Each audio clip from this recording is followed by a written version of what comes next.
My name is Erene Anthony. And how has Union United Church served as a pillar of strength and resilience for the Black community in Montreal through its history, particularly during times of adversity and social change? The nucleus of Union certainly played an important part in the history of Montreal's Black community. There is a phrase that it is a beacon on the hill here in Montreal. And I think it's because of its roots, the formation of Union through the Colored Women's Club certainly advocated for the people who were racialized and who were denied rights here. And so Union has continued to champion for the Black community here in Montreal. And I think during the ministry of Dr. Charles S., that was an important era to really try and advocate for a number of initiatives for jobs, for the nurses in the hospital. And I think Union became a place where people found haven, safe haven, a place where they found shelter, where they could have their needs met. So it's really been a place that people felt comfortable for a long time. And it's been attached to, or a number of organizations have been attached to Union. It's embraced so many organizations so that its ministry, it's not just about the service on Sundays, it's about meeting the needs of all the community. And for yourself, in what ways has Union been instrumental in preserving and celebrating the cultural heritage and identity of Black Montrealers, fostering a sense of belonging and solidarity within the community? For me, as a leader, having been in leadership role in the church, I've seen that our culture certainly has continued to be upheld and told to the youth. In February each year, we celebrate Black history, but we also celebrate the legacy of the people from Union whose shoulders we stand on.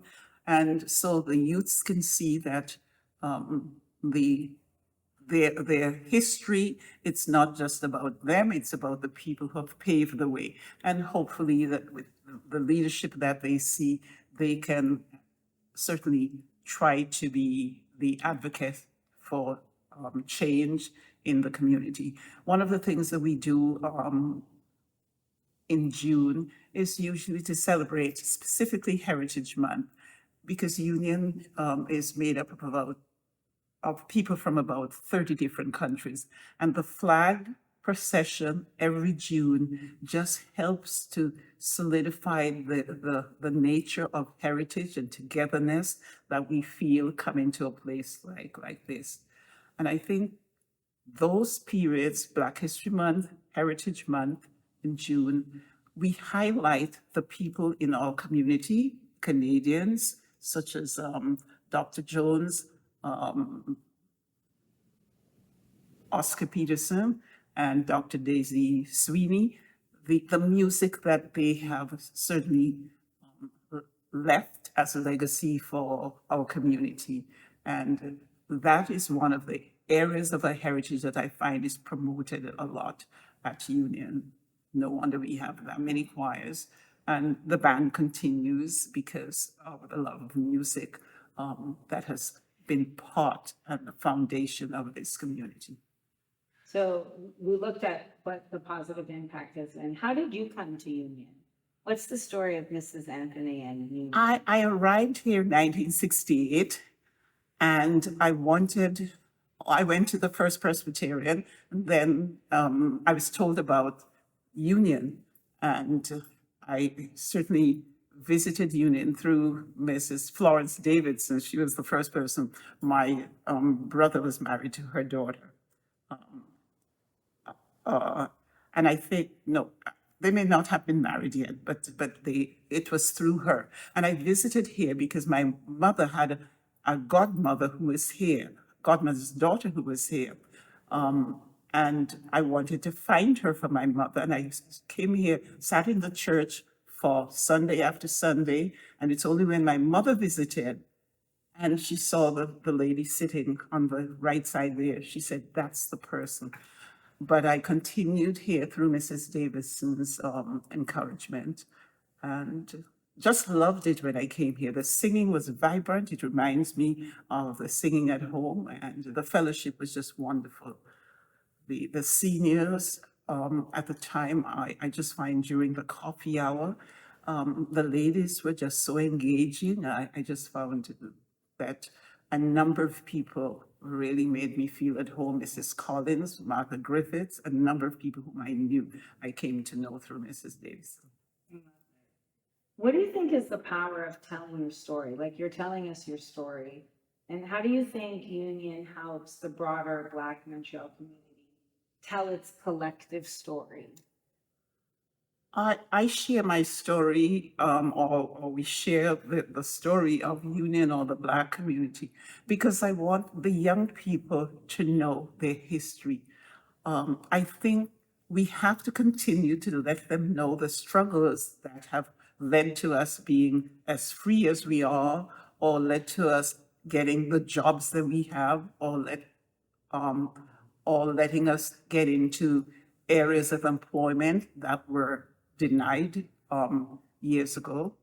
And I feel that it's important for union to continue to advocate for the community. It used to in the decades gone when we had an advocate through Reverend Gray. And I think it's continuing now in contemporary times through the outreach, because they have reached out to the community to remind them of the racial profiling, the injustices that still take place. And I think that's part of what the outreach committee here has done to allow that to continue, that advocacy that union is noted for to continue through the young people. So tell us a little bit about your story. How did you get to Montreal? How did you get? I wanted to come out to study, and I knew that I couldn't afford it. My parents couldn't afford to send me to university here, but I then found out that you could go to school in the evening. And my godmother had a friend who taught at the St. Joseph Teachers College. And that was my connection, writing to that person to ask how to get here. And as God would have it, they had a friend, they knew somebody in the Protestant School Board of Greater Montreal, and connected with that person. And I came over the August, and by September, I started substituting because they needed, it was 1968, they needed teachers. And so I started substituting and stayed, and started school in the evening, went on to Concordia, did my first degree there, then to McGill, did another degree, then back to Concordia to do my master's in education. And I got into teaching 1970, full-time teaching. So I substituted for a year. You got a chance to really know the schools, see the schools, and it was certainly different just dealing with the behaviors of the kids and so on compared to back home. But I have always loved teaching. It's something I wanted to do, and I've enjoyed. My first was here in Burgundy in Royal Alpha School. What a wonderful experience it was for me, just seeing those kids as if I just come from home into my own community. And maybe two last questions. What do you think Union's story is going to be? What's your story going to be with Union, and what's Union's story going to be in the future? My story with Union is that it has allowed me to serve in ministry, I call ministry. And that is something that I have always done from a youth, because I started off serving in school, in the Sunday school, like the little ones I see here, reciting. And then I started volunteering by going with my Sunday school teacher to pick orchids to decorate the church for Harvest Cantata. And then I continued to work to be a Sunday school teacher at 15. Then at around 19, I started directing the youth and senior choirs in my church. So coming here, I certainly enjoyed leadership.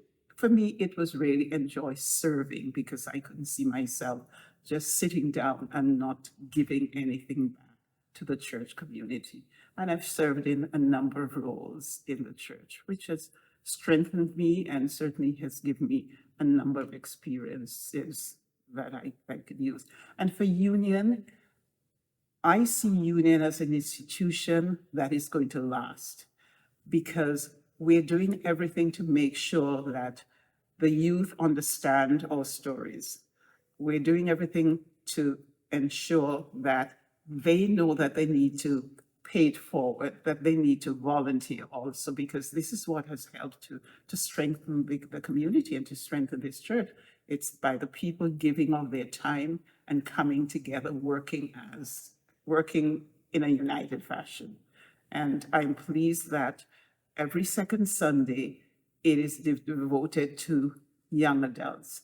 And so they get a chance to participate. And these are the people who are going to be the foot soldiers for Union, going to carry this ministry forward.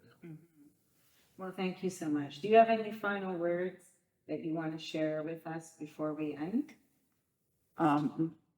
I just want to continue to pray for Union and to pray that leadership comes forth from among the young people, because we have a number of talented young people in this community. A number of people have gone through the Child's Scholarship, and so many people in academic endeavors that could give back to the church, and we need to call on them. We need to rally to get young people to volunteer in the communities, even if it's just one Sunday every 2 months, but they need to do something. Appreciate it. Thank you.